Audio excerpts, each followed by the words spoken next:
오늘 말씀은 마태복음 26장 47절부터 56절까지입니다.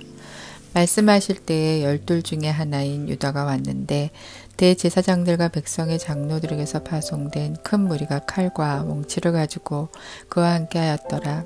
예수를 파는 자가 그들에게 군호를 짜이르되 내가 입맞추는 자가 그이니 그를 잡으라 한지라. 곧 예수께 나와 랍비여 안녕하시옵니까 하고 입을 맞추니 예수께서 이르시되 친구여 내가 무엇을 하려고 왔는지 행하라 하신대 이에 그들이 나와 예수께 손을 대어 잡는지라. 예수와 함께 있던 자 중에 하나가 손을 펴 칼을 빼어 대제사장의 종을 쳐 그 귀를 떨어뜨리니 이에 예수께서 이르시되 네 칼을 도로 칼집에 꽂으라. 칼을 가지는 자는 다 칼로 망하느니라. 너는 내가 내 아버지께 구하여 지금 12군단 더 되는 천사를 보내시게 할 수 없는 줄로 아느냐. 내가 만일 그렇게 하면 이런 일이 있으리라 한 성경이 어떻게 이루어지겠느냐 하시더라. 그때 예수께서 무리에게 말씀하시되 너희가 강도를 잡는 것 같이 칼과 몽치를 가지고 나를 잡으러 나왔느냐. 내가 날마다 성전에 앉아 가르쳤으되 너희가 나를 잡지 아니하였도다. 그러나 이렇게 된 것은 다 선지자들의 글을 이루려 함이니라 하시더라. 이에 제자들이 다 예수를 버리고 도망하니라. 아멘.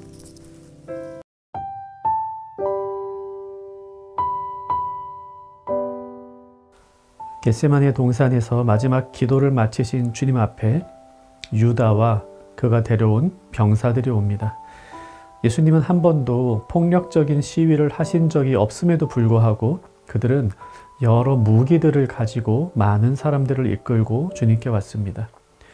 이 유다를 제외하고는 누구도 예수님의 얼굴을 몰랐는지 그들은 유다와 한 가지 신호를 맞추었습니다. 곧 유다가 가서 입맞추는 사람이 바로 예수니 그를 잡으라 하는 신호입니다. 유다는 예수님께 와서 랍비여 안녕하시옵니까 라고 인사를 건네며 예수님께 입을 맞춥니다. 이것을 신호로 하여 군인들이 예수님을 잡습니다. 입맞춤, 이것은 친밀한 사람들끼리 나누는 기쁨의 상징입니다. 엄마 아빠는 아가들에게 하루에도 100번이 넘게 이 뽀뽀를 해대죠. 부부간, 연인간 입맞춤을 통하여 사랑과 친밀함을 지속적으로 표현합니다. 초대교회에서는 성찬을 하기 전 성도들이 서로 간에 평화의 입맞춤을 함으로써 그리스도의 한 몸 된 교회를 상징했습니다. 이 좋은 입맞춤이 지금은 죽음의 상징으로 사용되고 있습니다. 유다는 늘 하던 대로 선생님 안녕하세요 라고 예수님께 인사하며 입맞춤했습니다. 전에도 수없이 했을 주님과 유다 사이의 입맞춤은 오늘은 그 뜻을 전혀 달리 가지고 있습니다. 그런 점에서 유다의 입맞춤은 너무나 어색한 입맞춤이었습니다. 우리도 때로는 이런 어색한 행동들을 할 때가 있습니다. 늘 하는 예배, 기도, 찬송이지만 어색한 행위가 될 때가 있습니다. 아무 생각 없이 일요일 아침 앉아있는 예배 어색하죠. 오직 세상의 성공과 부와 명예와 쾌락만을 구하는 기도는 어색한 기도입니다. 찬양을 하면서도 그저 내가 좋아하는 멜로디, 내가 좋아하는 음악 스타일로 편곡된 노래를 하며 감정만을 발산하는 찬양도 어색하기 짝이 없는 행위입니다. 이 어색한 입맞춤을 마친 뒤에 예수님은 군인들에게 잡히십니다. 그때 제자 중 하나가 칼을 빼어듭니다. 공관복음에서는 이 사람의 이름이 안 나오지만 요한복음에서는 베드로라고 나옵니다. 베드로는 아마도 자신의 칼로 예수님의 잡히심을 막아보려고 하는 것 같습니다. 이를 보시고 주님이 말씀하십니다. 너는 내가 내 아버지께 구하여 지금 12군단 더 되는 천사를 보내시게 할 수 없는 줄로 아느냐? 내가 만약 그렇게 하면 이런 일이 있으리라 한 성경이 어떻게 이루어지겠느냐? 지금 예수님은 힘이 없어서 잡히시는 것이 아닙니다. 하늘 아버지께서 로마의 군인들에게 잡혀가시는 예수님을 어찌할 수 없어서 보고만 계시는 것이 아니죠. 우리 위하여 오시고 우리 위하여 잡히시고 우리 위하여 죽으시고 우리 위하여 부활하시고 그래야 우리를 구원하실 수 있기에 이 모든 것을 참으시면서 인내하시는 주님입니다. 그런데 베드로는 이것을 칼로 막으려고 했습니다. 우리를 위한 메시아의 사역을 무력으로 막으려 한 것이죠.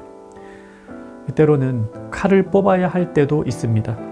이 칼을 뽑는다는 것은 자신의 목숨까지도 내어놓을 수 있다, 이런 의지의 표현이 될 수 있죠.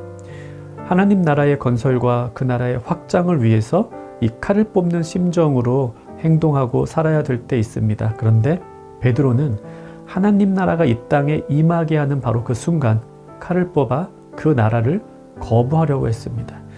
그런 점에서 베드로의 칼사위는 너무도 어색한 칼사위입니다. 우리도 이와 같이 어색하고 무모한 용기를 낼 때가 있습니다.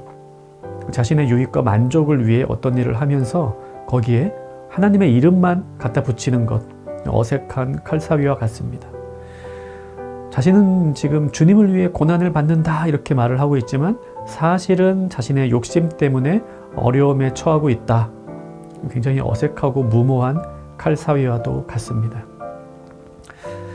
그렇게 베드로의 어색한 칼이 다시 칼집으로 들어가자마자 그곳에 있던 제자들이 주님을 버리고 모두 도망합니다. 그들은 뛰어갑니다.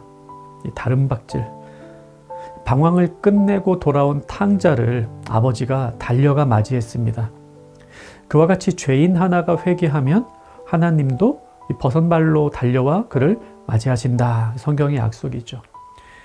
주님을 사랑하는 우리가 주님을 다시 뵙게 될 때 저 멀찍이 주님의 얼굴이 보이면 우리 모두 달려갈 것입니다. 더 빨리, 더 멀리서부터 달려갈 것입니다. 그런데 제자들은 주님이 계신 곳으로가 아니라 주님과는 정반대 방향으로 달립니다. 주님을 사랑하고 그분과 함께하기로 약속하였지만 그들의 발은 주님을 향하지 않고 세상을 향했습니다. 어색한 발걸음입니다. 때로는 우리도 이렇게 어색한 행동을 할 때가 있습니다.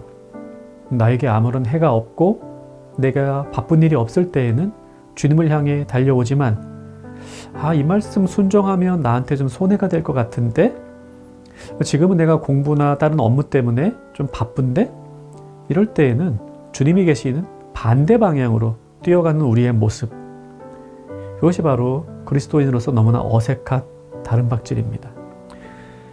똑같은 입맞춤, 똑같은 칼사위, 똑같은 다름박질이지만 주님을 기쁘게도 할 수 있고 주님을 배반하는 행위가 될 수도 있다는 사실을 기억해야 하겠습니다. 말씀 생각하며 기도합시다. 예수님을 주님이라고 부르면서 주님과 반대되는 행위를 하지 않게 하소서.